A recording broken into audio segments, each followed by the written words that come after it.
Well everyone, it's time for us to go and take a look at the iPhone 14 Pro Max and see how this particular iPhone holds up in the later part of 2023. Now, a lot of things have changed with this particular device, but the thing I'll definitely tell you is I am a massive fan of this particular phone. I think, Apple did a good job with this phone when it first came out, and it still holds up very, very well for sure. If you want to pick it up, links will be down in the description. You can get it from there and you can help support the channel at the same time. Now, with the outside of this phone, there's not a whole lot of things that have changed with this particular phone from that particular perspective. It still holds up and performs very, very well from the outside. 6.7-inch Super Retina XDR OLED display. It looks beautiful. 120Hz ProMotion display. It's a very, very good looking display on this thing. Dynamic island as well. Does it get better than this?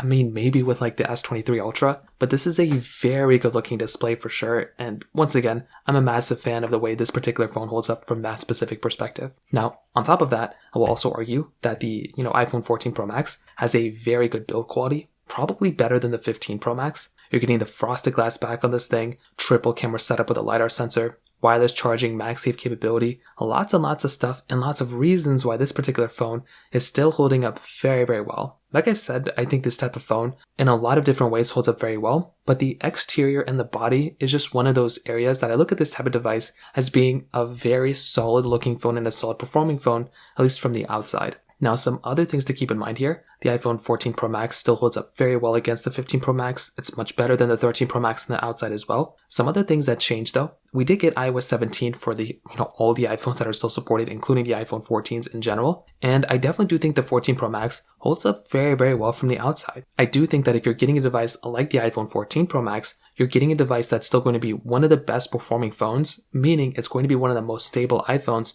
on the next version of software on iOS 17, 18, 19, 20, 21. Whenever this particular iPhone ends with software support, this thing is still going to be supported there, which is amazing. So personally for me, when you're getting a device like the iPhone 14 Pro Max, you're getting a device that is going to hold up very, very well from the software standpoint. And although there's bugs and issues that happen, this device has been pretty stable for the most part. And I definitely do think that is a very, very important thing to keep in mind from that body standpoint. Now, another thing, the iPhone 14 Pro Max, with it basically having almost the same type of experience as the 15 Pro Max, you're really not going to feel like you're missing out on too much going up to a 15 Pro Max or, staying at a 14 Pro Max. I've compared basically the 15s against all the iPhones across the board, and definitely the 15s are the best iPhones Apple's made, but it's very similar to the iPhone 14 Pro Max and the 14 series in general. I feel like you're getting a very, very good, experience on something like the iPhone 14s. And like I said, I don't really think I would feel like I'm missing out on anything if I keep my iPhone 14 or 14 Pro Max or whatever the case is. So I think that in and of itself is a very, very important thing to keep in mind